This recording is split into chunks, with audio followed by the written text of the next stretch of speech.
Late at night, David's computer screen suddenly lights up. His daughter, Margot, is calling him. One video call, then another, then a third, but David is fast asleep. He misses all of them. The next morning, he calls her back right away, but this time Margot doesn't answer. He sends messages. They stay unread. He calls again. Still nothing. The school can't reach her either. Then David finds out something even stranger. He always thought Margot had been going to piano lessons every week, but her piano teacher tells him Margot canceled those lessons 6 months ago. Which means for the past half year, his daughter has been lying to him, and the money for those piano lessons has been going somewhere else. Now, David finally realizes his daughter may really be in trouble, but what scares him even more is what happens next. He tries to contact Margot's friends, only to realize he can't name a single real friend his daughter has. The only thing he can rely on now is a computer, social media, chat histories, pieces of surveillance footage, and all the small details he has ignored for far too long. But to understand how everything got here, we have to go back to the family that once seemed happy. David keeps his family's life on the computer. Each of them has their own account. His wife's account is filled with family photos and videos of Margot growing up. Margot's account is much simpler, mostly little games and small pieces of her daily life. But David's account holds every moment that mattered: birthdays, trips, family gatherings, and all the memories of his wife being there as their daughter grew up. But that happiness is soon broken by a diagnosis. David's wife is diagnosed with lymphoma. The family tries to face it together. David carefully builds a recovery plan for her. At first, the treatment seems to work. His wife starts to get better. But as Margot keeps growing up, the cancer comes back. And in the end, her life stops on one beautiful afternoon.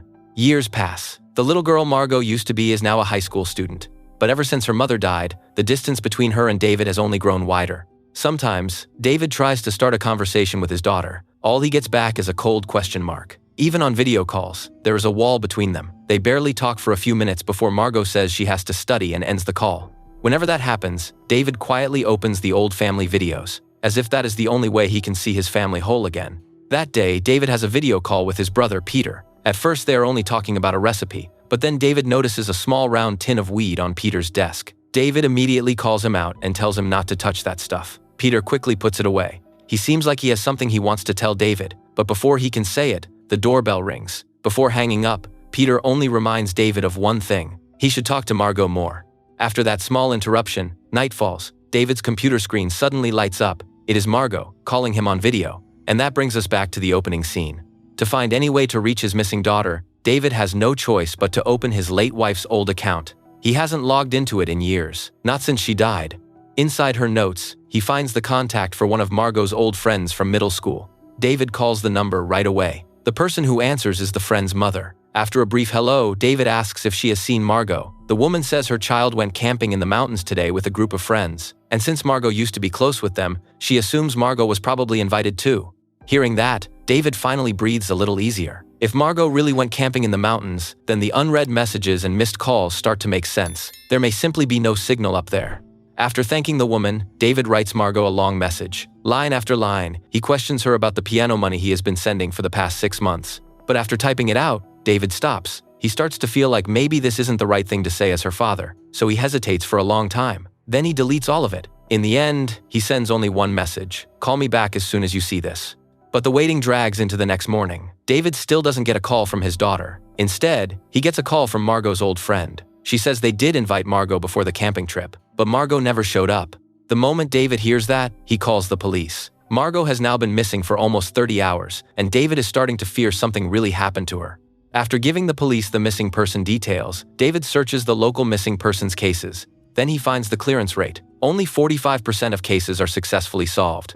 Just as David is overwhelmed, a female officer calls him. She says her name is Rose. She has been assigned to Margot's missing person case. Right now, she needs David to gather everything he knows about Margot. Any details, any possible leads, anything that might help. David is frustrated when he hears this, because earlier that morning, he had already told the police everything he knew, and now they are asking him to go through it all over again. To David, it feels like they are wasting time. Still suspicious, he searches Rose online, but what he finds surprises him. Rose is not some random officer. She is good, really good. She has won award after award. She has even helped former criminals build rehabilitation programs. Then David notices something else. Rose has a son, around the same age as Margot. And because she is a parent too, David starts to believe she might actually understand what he is going through. So his tone softens, and he tells Rose again everything he knows. After the call, David doesn't just sit there waiting for news. He decides to start with the people closest to Margot: classmates, friends, anyone who might know something. That is when he notices Margot's laptop is still at home. She didn't take it with her. David opens it.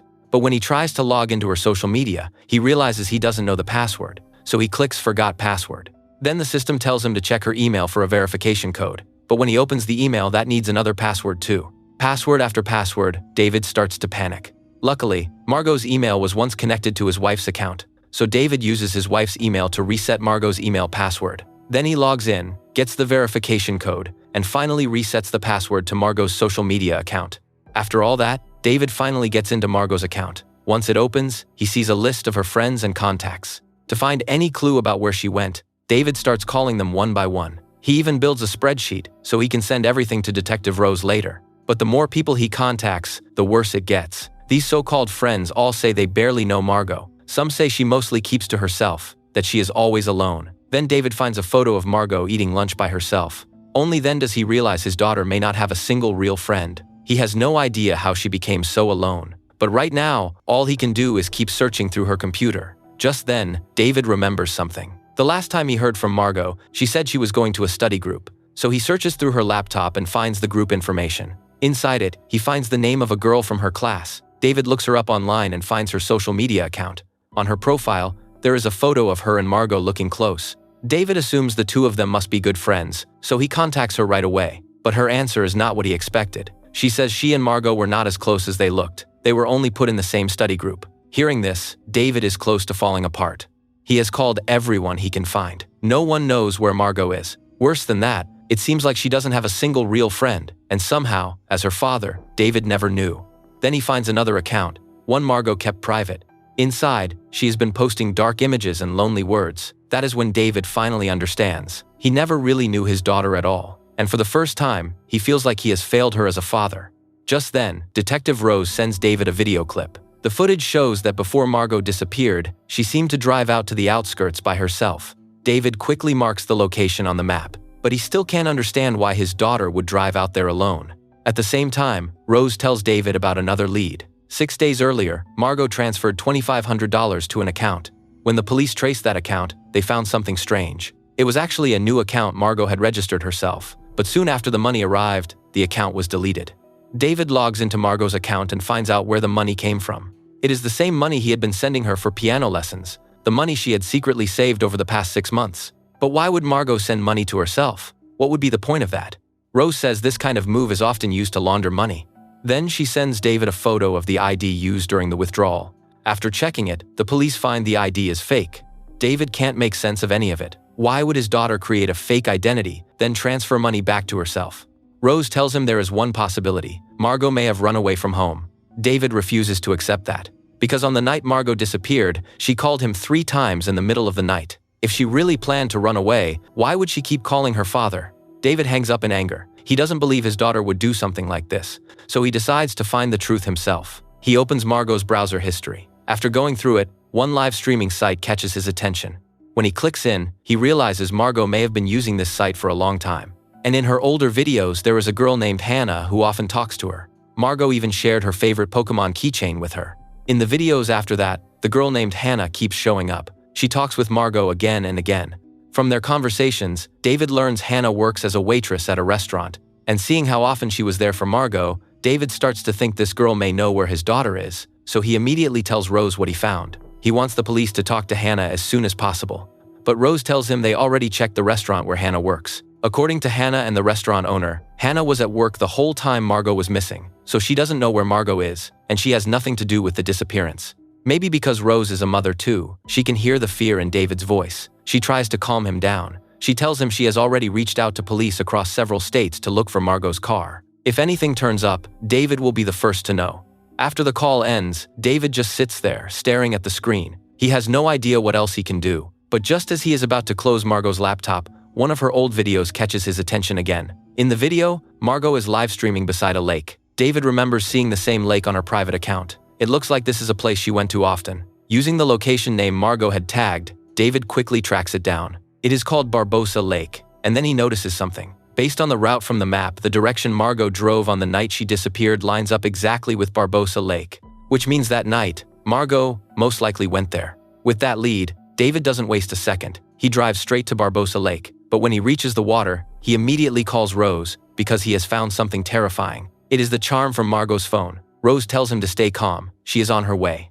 The next morning, the police pull Margot's car out of the lake. They don't find Margot's body inside. But by now, this is no longer a simple missing person case. The case quickly draws media attention and pressure from higher-ups. Rose now treats it as a possible abduction. She asks the public to help search the woods around the lake. Once the news gets out, hundreds of people show up to look for Margot. Days pass, still nothing. Then a storm moves in. The search has to be suspended. On the news, David thanks everyone who came out to help. But as the story spreads, the internet starts turning on him. Some people say if Margot ran away, it must be because David failed her as a father. Soon, more and more strangers are blaming him in public. And the cruelest part is, the same classmates who said they barely knew Margot now start posting about her online. They call her their best friend. They act heartbroken. One after another, they use Margot's disappearance to get attention. But David doesn't care what people say about him. He just sits there, staring at the photos of Margot's car. The only thing he cares about is finding one more clue that can lead him to his daughter. Finally, one piece of clothing inside the car catches David's eye. He remembers his brother, Peter, owning the exact same one. With that doubt in his mind, David opens the chat history between Margot and Peter, and what he finds sets him off. The messages make it seem like the two of them have been hiding some kind of secret. David immediately turns his suspicion toward his own brother. He finds Peter and attacks him. He demands to know what happened between him and Margot, that is his niece. Under David's pressure, Peter finally tells him the truth, and it all goes back to the small round plastic container of weed David saw earlier. It turns out, after her mother died, Margot's life started falling apart. But David, trapped in his own grief, never noticed how much his daughter was changing. So Margot often went to her uncle Peter when she needed someone to talk to, and because Peter had been using weed himself, Margot slowly got pulled into it too. Neither of them dared to tell David. That is why Peter didn't know how to face his brother. All he could do was hide it with Margot. No wonder during that earlier video call, Peter kept reminding David to sit down and really talk to his daughter. Right after Peter finishes explaining everything, David suddenly gets a phone call. Not long after, he collapses onto the floor, completely broken. A convicted criminal has publicly confessed to kidnapping and killing Margot. He says he can't live with the pressure anymore, so he has decided to tell the truth and take responsibility for what he did. Once the video is released, the case explodes across the news. But when the police arrive at the man's house, he has already taken his own life. Detective Rose, who is in charge of the case, announces the result to the media. Even though Margot's body has still not been found, she declares the case closed. David can't accept this, but the killer has already confessed and taken his own life, so David has no choice but to start planning his daughter's memorial. While uploading Margot's photo to the memorial website, another image on the page suddenly catches his eye, a model photo, and that face looks exactly like Hannah, the waitress who kept chatting with Margot. David follows the suspicion. He runs a reverse image search and tracks down the woman in the photo. Then he uses the contact information to reach her. But what he finds out changes everything. The woman in the photo is not named Hannah. She is not a restaurant waitress either. She is just a stock photo model, and she has never known Margot at all. That means someone stole this model's photo, created a fake Hannah, and used her to deceive Margot. And even worse, the police never actually verified it with the real woman in the picture. Once David learns this, his suspicion immediately turns to Rose, because Rose clearly told him the police had already checked with Hannah, so why would she lie? David searches Rose's information again, and in one photo he had already seen before, he notices a detail that makes his blood run cold. The man who confessed and then killed himself was one of the criminals Rose had once helped. With every strange detail now stacking up, David starts to see one terrifying possibility. On the day of Margot's memorial, David confronts Rose in front of everyone. His accusation immediately gets the police's attention. And maybe Rose knows there is no way to hide anymore. She simply stands up, calmly, and admits she did it all. After Rose is arrested, she is taken to the police station. And there, she finally explains what really happened. It turns out, everything started with Rose's son, Robert. To understand it, we have to go back 6 months. Robert met Margot on the live streaming site. Over time, he became obsessed with her. So to get close to her, he found a random photo online and built a fake identity. He called himself Hannah. He said he worked at a restaurant. He also made up a story about needing money. His family was struggling. Someone at home was seriously ill, and he was desperate for help. But Robert never expected Margot to actually believe him. After hearing his story, she canceled her piano lessons. Then she saved up the money her father had been sending her, $2,500, and she sent all of it to Robert. Robert never thought Margot would actually send him the money, and because of that, he became even more attached to her. He wanted to give the money back. He also wanted to tell her the truth. So Robert decided to meet Margot in person. That night, Margot happened to drive out to Barbosa Lake by herself. From the live streaming site, Robert knew she loved that place, so he followed her there. He only wanted to confess everything. But when he found her, Margot was using weed by the lake. And when Robert suddenly appeared, Margot had no idea who he really was. She thought he was some dangerous stranger. She ran away, calling her father for help. Robert chased after her, trying to explain. But Margot was terrified. She kept fighting back. During the struggle, Robert accidentally pushed her off the nearby ravine. It was narrow, rocky, and at least 50 feet deep. Terrified, Robert could only tell his mother, Rose, what had happened. When Rose gets there, desperate to protect her son, she hears nothing from the bottom of the ravine.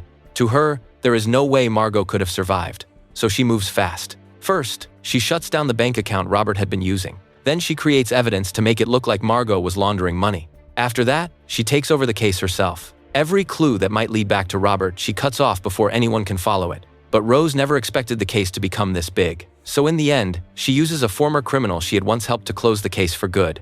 After Rose confesses, Robert is arrested soon after. Following the new clues, the police finally locate the ravine where Margot fell. But 5 days have already passed. Could Margot still be alive? Somehow, fate gives her one last chance. The storm that forced the search to stop also brought rain down into the ravine, and that rain kept Margot alive.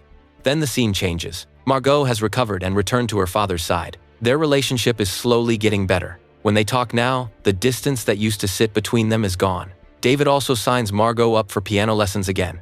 Everything is finally moving in a better direction, and that is where the film ends. Thanks for watching. If you enjoyed this recap, make sure to subscribe to Traplix Cinema for more dark thrillers, survival games, and shocking movie endings. Click the next video, and I'll see you in another nightmare.